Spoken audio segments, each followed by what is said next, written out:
यानी मित्रों, युद्ध के बादल ईरान के आसमान में भी मंडरा रहे हैं, जो किसी भी वक्त बवंडर बन सकते हैं। ईरान में इंटरनेट बैन की वजह से भले ही हिंसा के वीडियोस बाहर नहीं आ रहे हों, भले ही ट्रंप ईरान को लेकर कोई आक्रामक बयान फिलहाल नहीं दे रहे हों, लेकिन मित्रों ये तय मानिए, ये सन्नाटा किसी बड़े संकट की तरफ इशारा कर रहा है। ईरान पर क्या संकट आने वाला है, उसका विश्लेषण आज हम 3 हिस्सों में करने वाले हैं। आज सबसे पहले हम इस सवाल को डिकोड करने वाले हैं कि क्या ट्रंप सीधे सीधे खामनेई का खात्मा करने वाले हैं।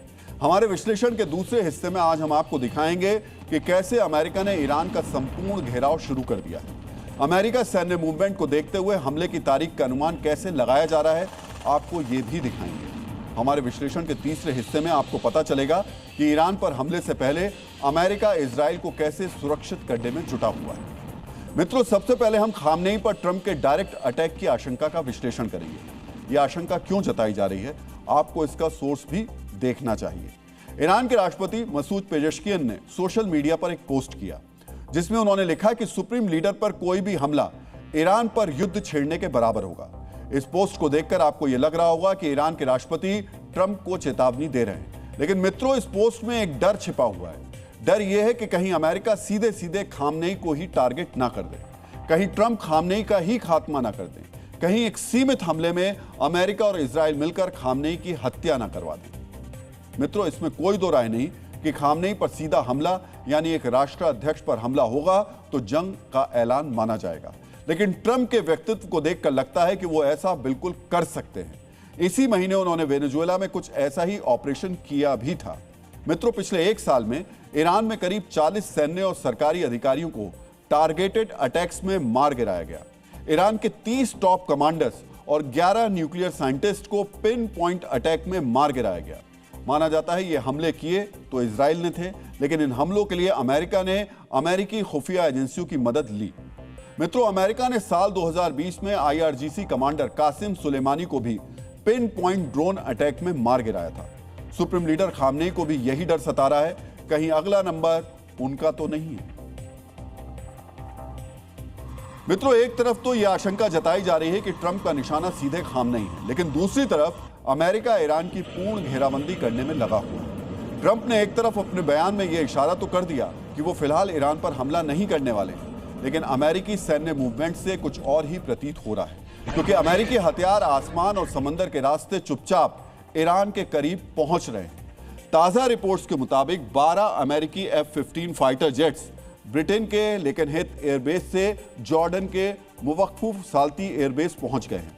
अमेरिका के KC-135 रिफ्यूलिंग टैंकर विमान भी जॉर्डन में तैनात कर दिए गए हैं। ये टैंकर हवा में लंबी दूरी तक उड़ान भरने वाले बॉम्बर्स में ईंधन भरते हैं। मित्रों, जॉर्डन में अमेरिकी फाइटर जेट्स की तैनाती के मायने क्या है, आपको यह भी समझना चाहिए। जॉर्डन के मुवक्कुफ साल्ती एयरबेस में तेहरान की दूरी करीब 1500 किलोमीटर दूर है। जो अमेरिकी F-15 फाइटर के जेट यहां तैनात हैं, उसकी टॉप स्पीड 3000 किलोमीटर प्रति घंटा है, यानी आधे घंटे में अमेरिका तेहरान पर हवाई हमला कर सकता है। मित्रों, अमेरिका ने ईरान को घेरने के लिए एक और साइलेंट तैनाती कर दी है। अमेरिका का USS Abraham Lincoln carrier strike group South China Sea से मिडिल ईस्ट की ओर तेजी से बढ़ रहा है, जो 1 हफ्ते में वहां पहुंच सकता है। इस स्ट्राइक ग्रुप में F-35, F-16, F-22 fighter jets जैसे 90 अटैक एयरक्राफ्ट्स हैं। इस स्ट्राइक ग्रुप में डिस्ट्रॉयर शिप्स और सबमरीन्स भी ईरान के पास पहुंच रही हैं।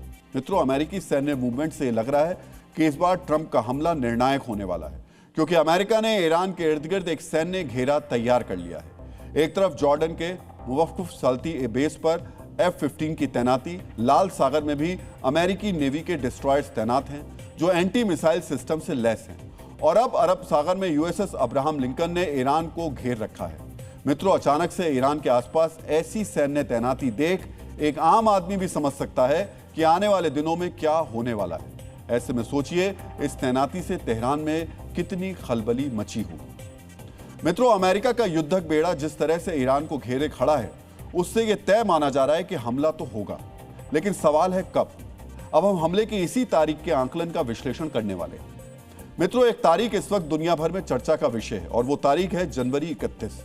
इजरायली सोशल मीडिया हैंडल्स से लेकर भविष्यवाणियों पर चर्चा करने वाले ट्रेंडिंग प्लेटफॉर्म्स पर यह चर्चा तेज है कि जनवरी 31 से पहले ट्रंप ईरान पर हमला कर देंगे। यानी अगले 11 दिनों में ही ईरान पर अमेरिका का हमला हो सकता है। यही दावा इजरायली सुरक्षा एजेंसियों के हवाले से भी किया जा रहा है। 31 जनवरी से पहले ईरान पर अमेरिकी हमले का यह दावा क्यों किया जा रहा है, आपको यह भी पता होना चाहिए।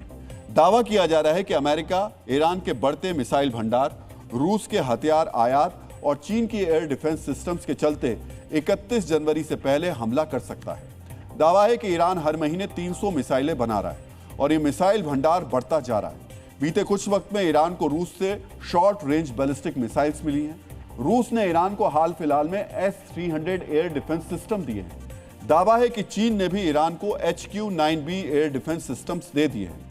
माना जा रहा है कि ईरान के जिस तरह से युद्ध का साजो सामान जमा कर लिया है, उसे देखते हुए अमेरिका जल्द से जल्द हमला कर सकता है। यही वजह है कि 31 जनवरी से पहले की तारीख तय की गई। मित्रों, विदेशी मीडिया पर दुनिया भर के वॉर एक्सपर्ट्स के मुताबिक ट्रंप ईरान में किसी बड़े ऑपरेशन को अंजाम देने वाले हैं, लेकिन इसी के साथ साथ एक ऑपरेशन इजराइल में भी चल रहा है। ईरान में हमले से पहले इजराइल को सिक्योर यानी सुरक्षित किया जा रहा है। मित्रों, ये तय मानिए कि अगर ईरान पर हमला हुआ तो ईरान जवाब में सबसे पहले इजराइल पर मिसाइलों की बरसात कर देगा। इसी को देखते हुए अमेरिका ने इजराइल को मिसाइल इंटरसेप्टर्स की नई खेप भेजी है। रिपोर्ट्स बताती हैं कि जनवरी के महीने में अमेरिका थार्ड डिफेंस सिस्टम्स की नई बैटरीज इजराइल पहुंचा चुका है। मित्रों, अमेरिका की तैयारी से हमला तय माना जा रहा है। बस सवाल यह है कि टारगेट खामनेई होंगे, ईरान के परमाणु ठिकाने होंगे या फिर ईरान के सैन्य ठिकाने।